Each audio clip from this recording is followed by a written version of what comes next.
हे guys, मैं हूँ Charu. Welcome to law school. मैं आपको लॉ के टॉपिक्स करवा रही हूँ। आगे बढ़ने से पहले चैनल को सब्सक्राइब ज़रूर कर लीजिए और बेल आइकन को दबाना ना भूलें। गाइस, मुस्लिम लॉ की लास्ट वीडियो में हमने गार्जियनशिप का टॉपिक कंप्लीट कर लिया था।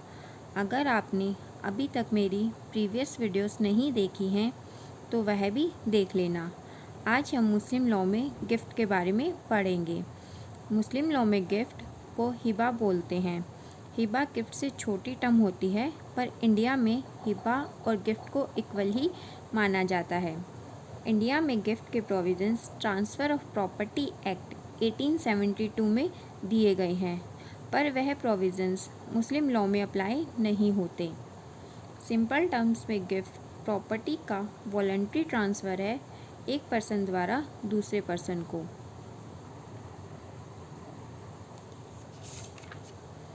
मुस्लिम लॉ में एक पर्सन अपनी सारी प्रॉपर्टी अपनी लाइफ टाइम में गिफ्ट में दे सकता है, पर विल के द्वारा वह सिर्फ अपनी प्रॉपर्टी का 1/3 पार्टी ट्रांसफ़र कर सकता है, जबकि अपनी लाइफ टाइम में वह अपनी सारी प्रॉपर्टी भी गिफ्ट में दे सकता है।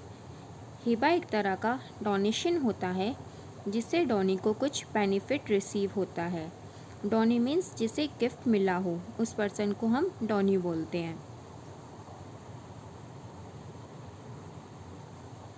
According to Mulla, gift is a transfer of property made immediately and without any exchange by one person to other and accepted by or on behalf of letter.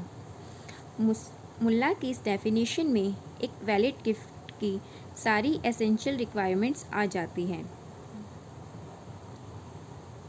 Requirements of valid gift. एक valid gift के लिए कुछ requirement ज़रूरी हैं।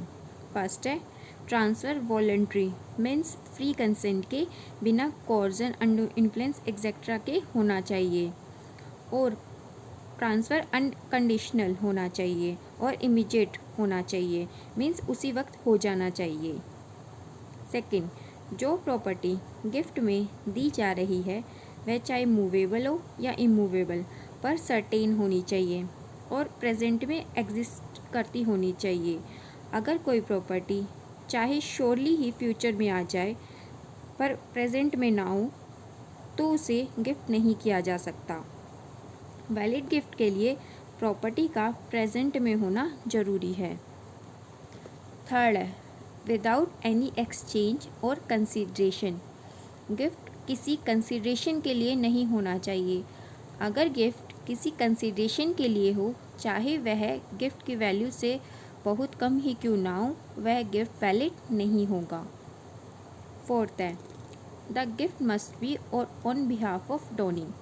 Gift donee ने बिना किसी under influence coercion के फ्री कंसेंट से एक्सेप्ट किया होना चाहिए, तभी वह गिफ्ट वैलिड माना जाएगा। अगर डोनी माइनर हो तो गार्जियन ऑफ माइनर कंसेंट दे सकता है उस माइनर के बिहाफ पर। Void gifts. मुस्लिम लॉ में कुछ गिफ्ट्स को वॉइड माना जाता है। उनमें से कुछ हैं। फर्स्ट है अगर गिफ्ट किसी अनबोर्न पर्सन को या फिर किसी डेड पर्सन को किया जाता है तो उसे वैलिड नहीं माना जाता। डेट मीन्स गिफ्ट देने के लिए डोनी का एग्जिस्टेंस में होना भी ज़रूरी होता है,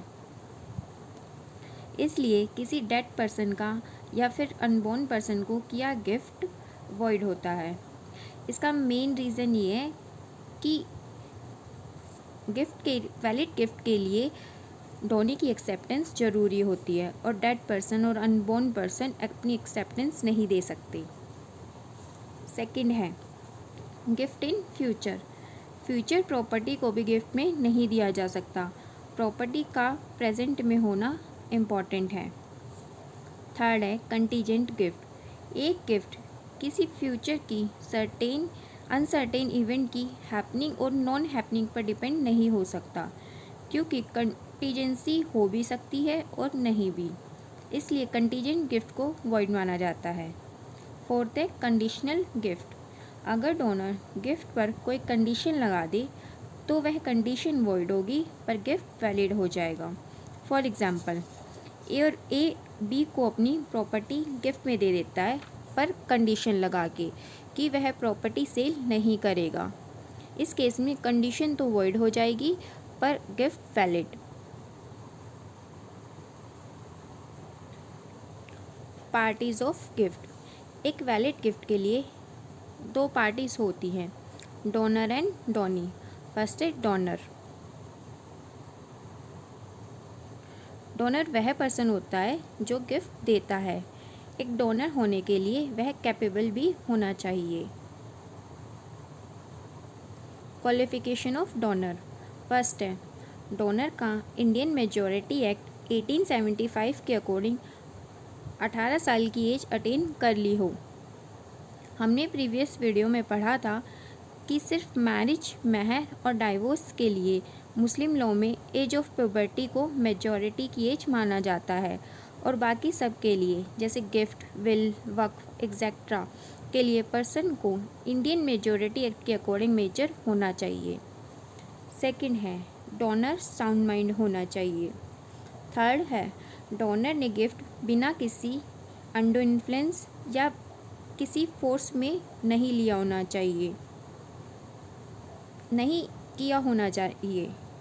फोर्थ है, डोनर के पास जो प्रॉपर्टी वह गिफ्ट में दे रहा हो उसकी ओनरशिप भी होनी चाहिए।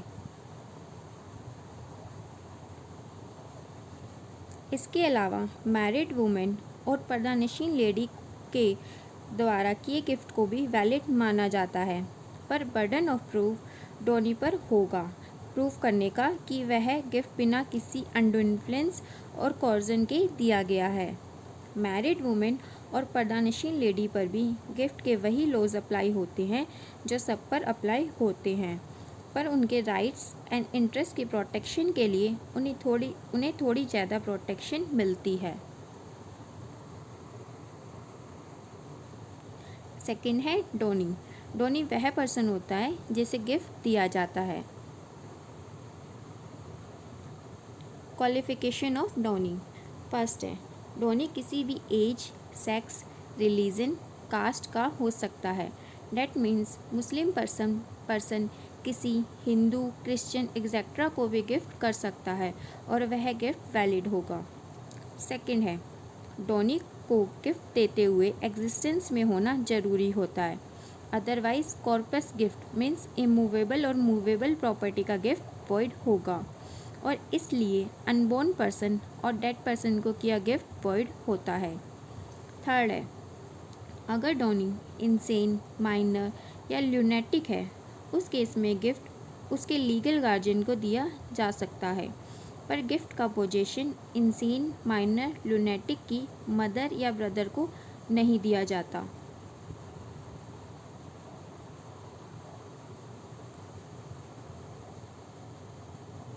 वह गिफ्ट वॉइड हो जाता है।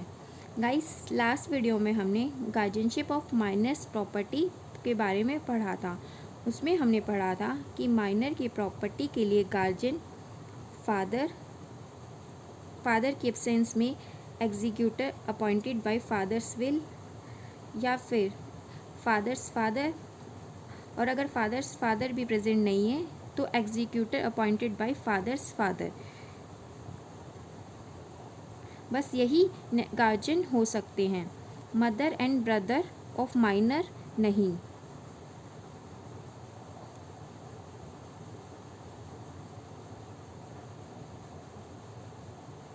इसी कारण यहाँ माइनर की मदर और ब्रदर को गिफ्ट वॉइड हो जाता है। मॉस्की और अदर इंस्टीट्यूशंस ज्यूरिस्टिक पर्सन होते हैं, वह भी कॉम्पिटेंट डोनी होंगे। गाइस, आज के लिए इतना ही। अभी हमारा गिफ्ट का टॉपिक कंप्लीट नहीं हुआ है, इसमें अभी बहुत कुछ बचा है जो हम कल के वीडियो में पढ़ेंगे। अगर आपका कोई क्वेश्चन हो या कोई डाउट हो तो आप मुझसे कमेंट बॉक्स में पूछ सकते हैं। वीडियो अगर अच्छी लगी हो तो लाइक ज़रूर करना और अपने फ्रेंड्स के साथ शेयर करना मत भूलना। Thank you guys.